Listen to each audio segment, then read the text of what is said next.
A 6-meter-tall figure stares down from a desert cliff. Helmet, visor, fully sealed suit. Carved 9,000 years ago, long before humans ever dreamed of spacesuits. And it's not alone.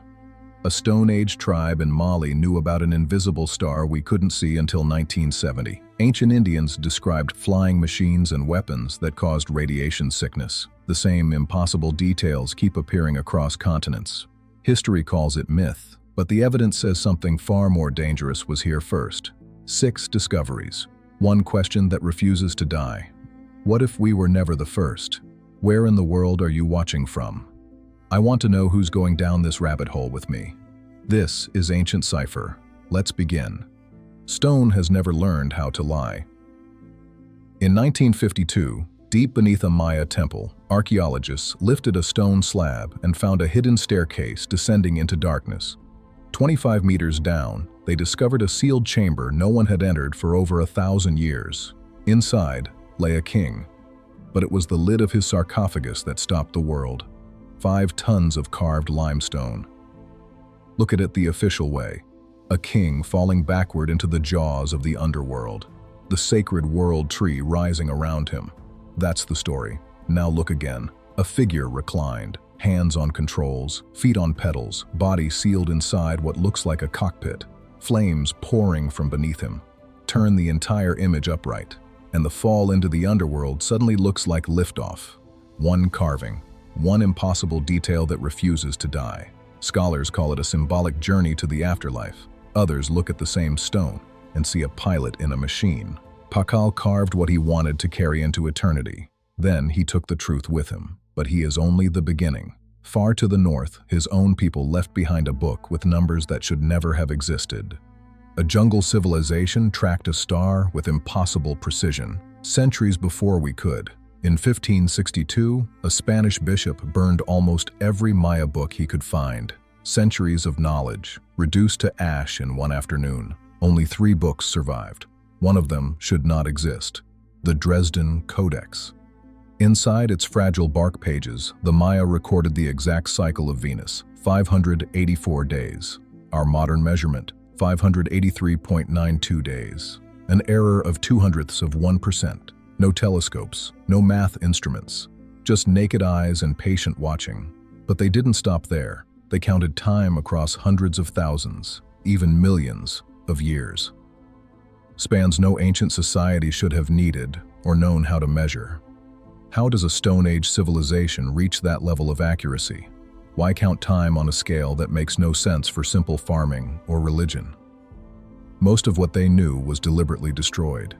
What little survived suggests the Maya were seeing something far deeper in the sky than we've ever been willing to admit. But if the Maya were only watching the stars from below, the next discovery shows figures that look like they came down from them. Ancient people carved what they saw. In a valley in northern Italy, they covered the rocks with over 140,000 images. Hunters, animals, dancers, everyday life, drawn faithfully for 10,000 years. But among them stand figures that don't belong. Round helmet-like heads, lines radiating like antennas, bulky bodies wrapped in what look like sealed suits. Objects in their hands throwing off rays of light. These particular figures were carved with more care and detail than the humans standing right beside them, as if they mattered more, as if they had to be gotten exactly right. Scholars call them shamans, ritual figures, stylized gods. Maybe they're right, but when the same artists could draw a deer that looked exactly like a deer, why did they draw these ones like astronauts? Italy is not the only place this happened. To find the strangest versions, we have to cross the sea, into a desert that was once green. 3 down, 3 to go, and the next 3 are the strangest of all. If your view of history is starting to crack, you're exactly where you need to be. Hit subscribe, turn on the bell, don't miss what's coming. Now, let's keep going. 10,000 years ago, someone painted a 6-meter-tall figure in a sealed suit, on a desert wall. Helmet, visor, tubes running across the body. Not in a movie, in the Sahara. 6,000 to 10,000 years ago, this desert was green, rivers, grass, life, and the people who lived there painted on the rock walls of Tassili, Niger. Most images show hunters, cattle, dancers, the world they knew. Then there are the ones that stop you cold, towering figures with round helmet-like heads, slit eyes, bodies sealed in what look like full suits. Some reaching down, leading human figures by the hand. The same artists who drew realistic deer drew these, with even more care, as if they had to get them exactly right. Scholars call them shamans and ritual spirits. Even the man who named the most famous one later admitted Martian was only a metaphor. Maybe they're right, but when the same hands could draw a deer that looked exactly like a deer, why did they paint these ones like something sealed against the void? The Green Sahara dried up, its people scattered, but far to the south, another group would make an even stranger claim. They didn't just see the visitors, they said they spoke with them and learned the secret of a star no human eye could see. An isolated African tribe knew about a star no human eye could see, and they were right. High on the cliffs of Mali lived the Dogon. For most of their history, they had no telescopes, no observatories, no contact with modern science. And yet, starting in 1931, two French anthropologists recorded something impossible. The Dogon spoke of Sirius, the brightest star in our sky, but they said Sirius was not alone. They described a hidden companion, invisible to the naked eye, so dense that a piece of it would outweigh anything on Earth, and they said it circled Sirius once every 50 years. Modern astronomy later confirmed it. Sirius B, a white dwarf, one of the densest objects known. Its orbit?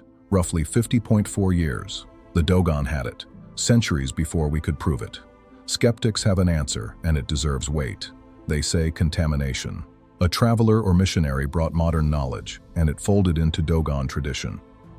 It's possible, but the details fight back. The Dogon didn't just say, "There's another star." They described its invisibility, its crushing density, its exact orbit. When asked where the knowledge came from, they didn't point to any traveler. They pointed to the sky. They said it was given to them long ago by beings they call the Nomo, visitors from the Sirius system itself. So how does an isolated people come to hold the weight of an invisible star?